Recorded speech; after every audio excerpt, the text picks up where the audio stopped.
শেষমেশ মার্কিন যুদ্ধজাহাজ পৌঁছে গেছে মধ্যপ্রাচ্যে। বলা হচ্ছে এর ফলে মধ্যপ্রাচ্যের নতুন এক যুগে ঢুকে গেল। এখন থেকে মধ্যপ্রাচ্য আর আগের ভাষায় কথা বলবে না। যে কোনো সময় পুরো অঞ্চলে ছড়িয়ে পড়তে পারে ইতিহাসের সবচেয়ে ভয়াবহ যুদ্ধ। মার্কিন সামরিক বাহিনী সোমবার জানিয়েছে ইউএসএস আব্রাহাম লিঙ্কন বিমানবাহী রণতরী এবং তার সঙ্গে থাকা স্ট্রাইক গ্রুপটি মধ্যপ্রাচ্যে পৌঁছেছে, যা এই অঞ্চলে যুক্তরাষ্ট্রের সামরিক সক্ষমতা উল্লেখযোগ্যভাবে বাড়িয়ে দিয়েছে। ইরানে হামলা যেন এখন সময়ের ব্যাপার। তবে ইরানও কম যাচ্ছে না, কিন্তু দেশটি বলছে যুদ্ধ চাই না, কিন্তু যুদ্ধ শুরু হলে ছেড়ে কথা বলবে না খামেনির দেশ।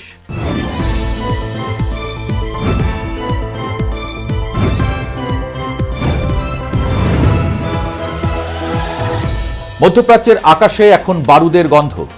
মার্কিন রণতরী আব্রাহাম লিঙ্কন যখন এই অঞ্চলের জলসীমায় নোঙর করেছে, তখন থেকেই হিসাব নিকাশ পাল্টাতে শুরু করেছে। ওয়াশিংটনের এই পদক্ষেপ কেবলই ইরানকে চাপে ফেলার কৌশল নয়, এটি একটি সরাসরি সামরিক সংকেত।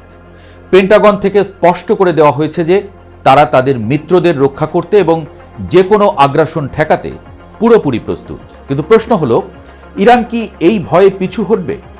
তেহরানের শীর্ষ নেতাদের বক্তব্য এবং বর্তমান প্রস্তুতি দেখে মোটেও তেমনটা মনে হচ্ছে না। বরং ইরান এখন অনেকটা আক্রমণাত্মক প্রতিরক্ষা কৌশলে নেমেছে। তারা স্পষ্ট করে জানিয়ে দিয়েছে মধ্যপ্রাচ্যে এবার তারা একা লড়বে না। বছরের পর বছর ধরে লেবাননের হিজবুল্লাহ, ইয়েমেনের হুথি এবং ইরাক সিরিয়ার বিভিন্ন প্রতিরোধ যোদ্ধাদের নিয়ে ইরান যে প্রতিরোধের অক্ষ গড়ে তুলেছে, যুদ্ধের দামামা বাজলে তারা সবাই একসঙ্গে জ্বলে উঠবে। অর্থাৎ যুদ্ধ যদি বাধে, তবে তা কেবল ইরান আর যুক্তরাষ্ট্রের মধ্যে সীমাবদ্ধ থাকবে না, পুরো মধ্যপ্রাচ্য এক অগ্নিকুণ্ডে পরিণত হবে। ইরানের সর্বোচ্চ নেতা আয়াতুল্লাহ আলী খামেনির গতিবিধি নিয়ে আন্তর্জাতিক মহলে এখন ব্যাপক চর্চা হচ্ছে। বিভিন্ন গোয়েন্দা সূত্রের খবর অনুযায়ী সম্ভাব্য মার্কিন হামলার ঝুঁকি এড়াতে তাকে অত্যন্ত সুরক্ষিত আন্ডারগ্রাউন্ড বাংকারে সরিয়ে নেওয়া হয়েছে। এটি কেবল ব্যক্তিগত নিরাপত্তা নয়, বরং যুদ্ধের দীর্ঘমেয়াদী পরিকল্পনার অংশ। ইরান বুঝতে পারছে যে এবারের সংঘাত আর আগের মতো ছোটখাটো ড্রোন হামলা বা গুপ্ত হত্যার মধ্যে সীমাবদ্ধ থাকবে না। যুক্তরাষ্ট্র যদি সরাসরি ইরানে আঘাত হানে, তবে তার প্রতিক্রিয়া হবে ভয়াবহ। তেহরান টাইমস সহ বিভিন্ন কূটনৈতিক সূত্রে দাবি করা হচ্ছে ইরানের উপর যে কোনো ধরনের আগ্রাসন পুরো অঞ্চলের স্থিতিশীলতাকে চিরতরে ধ্বংস করে দেবে। ইরান হুঁশিয়ারি দিয়েছে যে তাদের উপরে হামলা মানেই হল বিশ্ব অর্থনীতি এবং জ্বালানি সরবরাহের প্রধান পথগুলো রুদ্ধ হয়ে যাওয়া। পারস্য উপসাগর থেকে শুরু করে লোহিত সাগর পর্যন্ত এমন এক অস্থিতিশীলতা তৈরি হবে যা সামাল দেওয়ার ক্ষমতা পশ্চিমা বিশ্বের নেই। মার্কিন প্রশাসনের ভেতরেও এই যুদ্ধ নিয়ে এক ধরনের গোপন অস্থিরতা কাজ করছে। কৌশলগত বিশ্লেষকদের মতে ইরানের সঙ্গে সরাসরি সংঘাতের ফল কি হতে পারে তা নিয়ে পেন্টাগনও বেশ চিন্তিত। ইরানকে মোকাবেলা করার কৌশলগত খরচ হবে আকাশচুম্বী।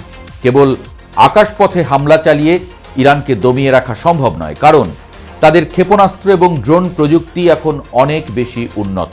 তাছাড়া ইরান তার ভূখণ্ডে মার্কিন ও ইসরায়েলি স্বার্থে আঘাত হানার জন্য কয়েক হাজার নির্ভুল লক্ষ্যভেদী ব্যালিস্টিক মিসাইল প্রস্তুত করে রেখেছে। তেহরান বারবার বলছে তারা যুদ্ধ শুরু করবে না, কিন্তু আক্রান্ত হলে তারা শত্রুকে এমন শিক্ষা দেবে ইতিহাসে তা লেখা থাকবে।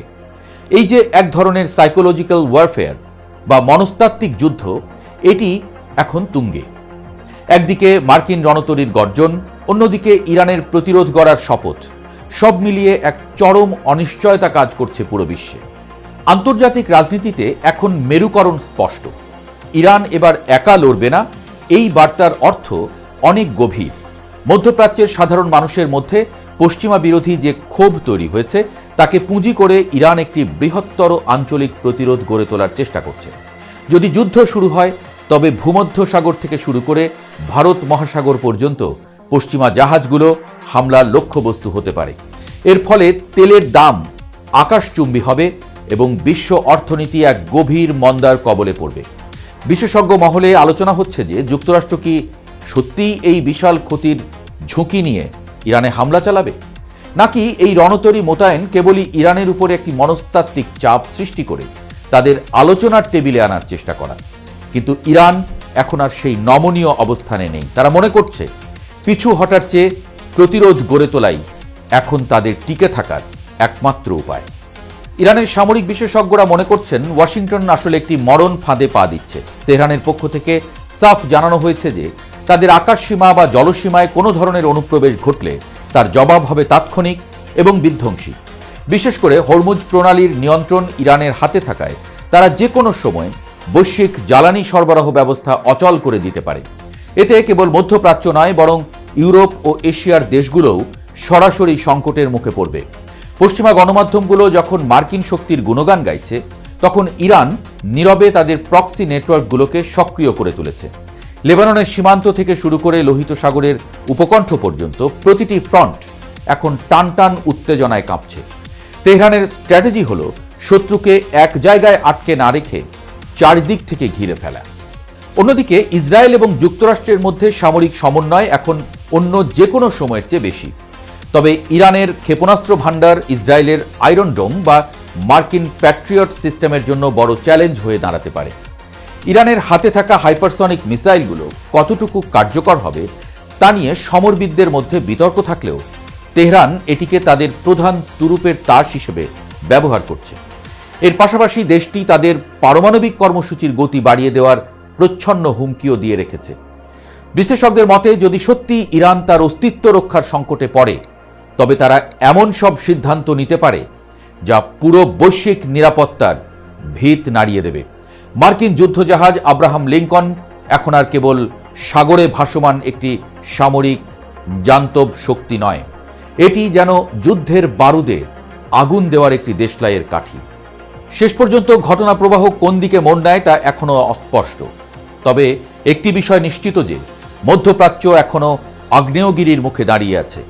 খামেনির দেশ থেকে আসা পাল্টা হুঁশিয়ারি এবং মার্কিন রণতরীর অবস্থান সবই ইঙ্গিত দিচ্ছে যে যে কোনো একটি ভুল পদক্ষেপ থেকেই মহাযুদ্ধের সূত্রপাত হতে পারে। ইরান তার সার্বভৌমত্ব রক্ষায় বদ্ধপরিকর, আর যুক্তরাষ্ট্র চাইছে এই অঞ্চলে তাদের আধিপত্য বজায় রাখতে। এই দুই শক্তির দ্বন্দ্বে পিষ্ট হচ্ছে সাধারণ মানুষ এবং অনিশ্চিত হয়ে পড়ছে বৈশ্বিক শান্তি।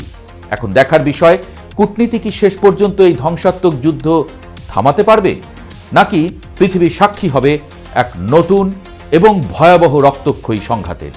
মধ্যপ্রাচ্যের এই নতুন সমীকরণ কেবল মানচিত্রই বদলাবে না, বরং বিশ্ব রাজনীতির ইতিহাসকেও নতুন করে লিখে দিতে পারে। আগামী কয়েকদিন বা কয়েক সপ্তাহ পুরো বিশ্বের জন্য অত্যন্ত সংবেদনশীল সময় হবে, যেখানে প্রতিটি মুহূর্তে যুদ্ধের ঘণ্টা বেজে উঠতে পারে।